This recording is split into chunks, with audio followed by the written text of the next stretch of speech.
पहले संसार में 6 प्रकार के मानव होते हैं, ठीक है। अब आप इनमें किस में आते हो? देखिए, जब तक ये शरीर है और जब तक आपको अपनी पहचान नहीं मिली कि आप भी बेहद की परम आत्मा हो, तो अपने आप को किस कैटेगरी में डालते हो? मानव स्वरूप में। हम ये मानव है, देह है हमारा, तो हम शरीर है, शरीर के साथ साथ हमें मनुष्य जीवन मिला है।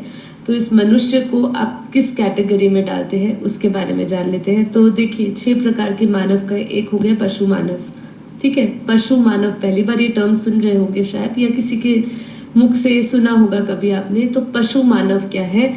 पशु मानव ऐसे समझाया जाता है कि इसे पशु जैसा वर्णन किया जाता है। वह लोग अज्ञानी, अधर्म और प्राणियों की तरह कार्य करने वाले होते हैं। वह अपनी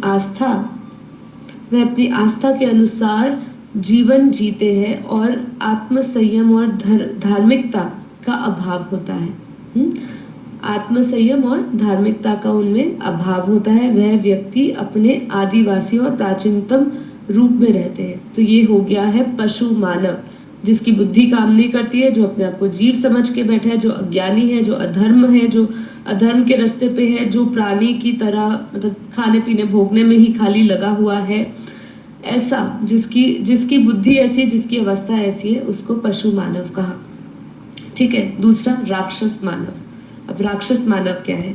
राक्षस मानव अधर्मी है और अत्याचारी होते हैं। वह लोग जो अपराधी, असभ्य और अत्याचारी होते हैं, दूसरों से छीनकर खाना खाने का काम करते हैं और वह भयंकर उत्पीड़नताकारी आचरण करते हैं और वह अकर्मण्यता और अन्याय के प्रतीक होते हैं। तो जितने भी हम यहाँ देखते कहते हैं ना, देखिए राक्षस जब हम बात करते हैं तो हमारे मन में कैसी छवि आती है?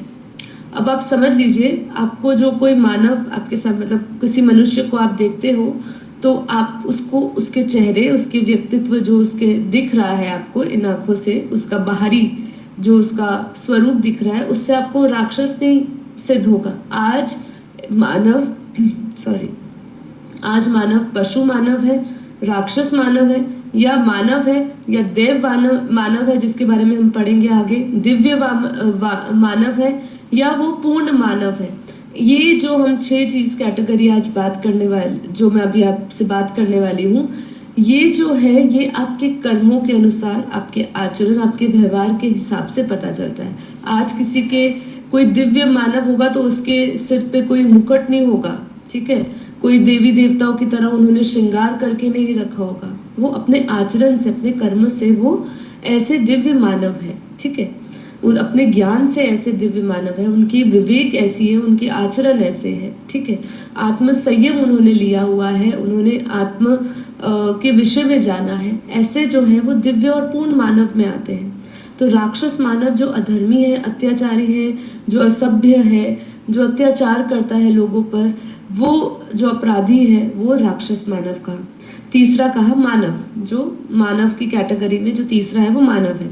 सामान्य मानव वर्णन इस प्रकार किया गया है: वह व्यक्ति धार्मिक है, विकासशील है, न्यायप्रिय है और समाज सेवी भी है।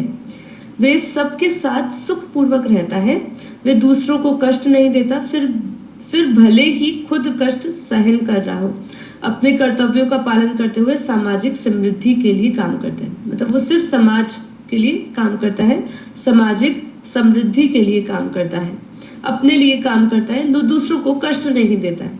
देव मानव कौन से होते हैं? देव मानव वह मानव आध्यात्मिकता, सामर्थ्य और दैवी गुणों से युक्त होते हैं, ठीक है। तो ये आध्यात्मिकता के मार्ग पर चलते हैं और अपने आत्मविश्वास को बढ़ाते हैं। तो वो एक पड़ाव ऊपर मानव से, जो एक साधारण मनुष्य की तरह जी रहा है, जिसको सिर्फ अपना एक कर्तव्य पता है अपने परिवार के प्रति, अपने घर वालों के प्रति और सिर्फ समाज के प्रति, और सिर्फ जो भी कार्य कर रहा है वो उसके लिए कर रहा है, वो जो है वो मानव है। लेकिन देव मानव जो आध्यात्मिकता की ओर है, जो आध्यात्मिक गुणों से अपने आप को परिपूर्ण कर रहा है, उसमें अभ्यास कर रहा है, उसके कर्म ऐसे कर रहा है, जो आत्मविश्वास अपने अंदर बढ़ा रहा है, उन्हें अद्वितीय शक्ति और ज्ञान की प्राप्ति होती है। ऐसे है देव मानव।